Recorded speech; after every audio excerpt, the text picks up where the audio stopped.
سب سے پہلی بات جو سمجھنے کی ہے وہ یہ کہ قرآن مجید کے بارے میں ہمارا اجمالی عقیدہ کیا ہے۔ یہ 3 جملوں پر مشتمل ہو سکتا ہے۔ ہمارے نزدیک قرآن اللہ کا کلام ہے جو محمد الرسول اللہ صلی اللہ علیہ وسلم پر نازل ہوا، اور تیسرے یہ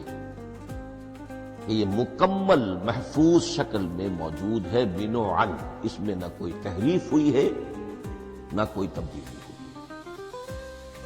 یہ کم سے کم 3 اجزاء ہیں ہمارے عقیدے کے قرآن مجید کے بارے میں۔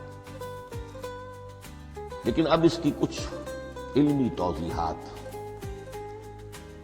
سب سے پہلے یہ کہ کلام ہونا، اس کا اللہ کا کلام ہونا، اس لیے کہ آپ کے علم میں ہے یہ تورات جو حضرت موسیٰ علیہ السلام کو دی گئی تھی وہ لکھی ہوئی شکل میں، پتھر کی تختیوں پر لکھی ہوئی صورت میں دی گئی،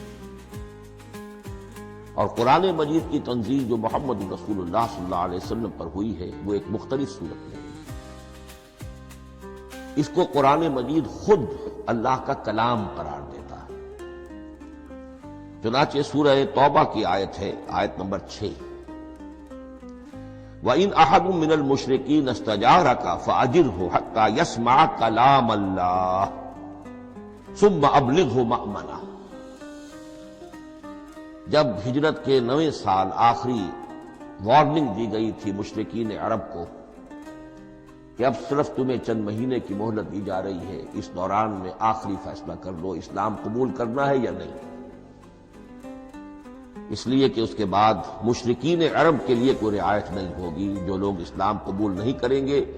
انہیں تہہ تیغ کر دیا جائے گا۔ فَإِذَا انْسَلَخَ الْأَشْهُرُ الْحُرُمُ فَاقْتُلُوا الْمُشْرِكِينَ حَيْثُ وَجَدتُّمُوهُمْ۔ جب یہ مہلت ختم ہو جائے تو ان مشرکین کا قتل عام کرو۔ اس کی وضاحت پھر جب سورہ توبہ ہم پڑھیں گے اس وقت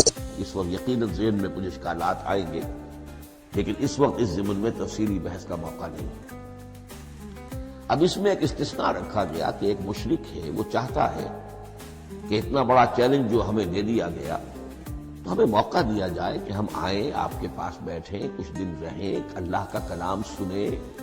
آپ کیا بات منوانا چاہتے ہیں، اس کے لیے کیا دلائل ہیں، اس کو اچھی طرح سمجھے، اس کا ہمیں موقع ہونا چاہیے۔ اس کے لیے یہ آیت نازل ہوئی کہ وَإِنْ أَحَدٌ مِّنَ الْمُشْرِكِينَ اسْتَجَارَكَ، اے نبی اگر ان مشرکین میں سے کوئی شخص آپ سے پناہ طلب کرے فاجر، اسے پناہ دیجئے، حتیٰ یسمع کلام اللہ، یہاں تک کہ وہ اللہ کا کلام سن لے، ثم ابلغہ مأمنا، پھر یہ بھی نہیں کہ اسی وقت اسے کہا جائے کہ تم مانتے ہو یا نہیں مانتے، نہیں، پھر اسے اس کے امن کے مقام پر پہنچا دو۔ یہ جو آیت ہے اس میں لفظ کلیئر آ گیا کہ قرآن مجید اللہ کا کلام ہے۔ لیکن اب اسی تل کے اوٹ میں پہاڑ والا مسئلہ ہے، ٹپ آف آئس برگ، اس کے نیچے وہ کتنا بڑا تودہ ہوتا ہے۔ کلام جو ہے اللہ تعالیٰ کی صفت ہے، اور یہ بڑا مسئلہ گہرا ہے، اور علم کلام کا ایک بڑا پیچیدہ مسئلہ ہے کہ ذات باری تعالیٰ اور اس کی صفات کے مابین کیا ربط و تعلق ہے۔